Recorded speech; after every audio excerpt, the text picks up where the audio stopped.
Welcome to Kenton Teaches. Enjoy the video. You begin by checking the pack visually and feeling for heat. Do this now so you don't proceed with a damaged battery. Next, confirm chemistry and cell count because the charger settings depend on it. Once done, set the charger to the correct battery type and cell number, then attach the balance lead for LiPo packs first and the main power lead second. Make sure polarity matches. Reversed connections can destroy cells, so pause and double-check before applying power. Now you set the actual charge parameters. Pick a charge rate based on pack capacity and condition, typically 0. 5C for cautious charging or 1C for normal use. For LiPo cells, select balance mode so each cell reaches equal voltage. For Ni-MH, use peak detection if your charger offers it.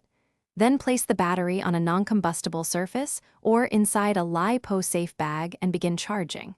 While charging, monitor voltage, current, and cell balance intermittently to catch anomalies early.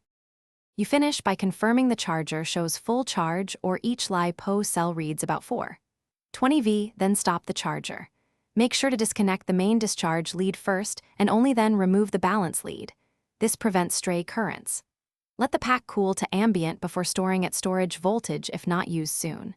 If you see swelling, high temperature, or unstable voltages, stop immediately, move the battery to a safe area, and consult the manufacturer.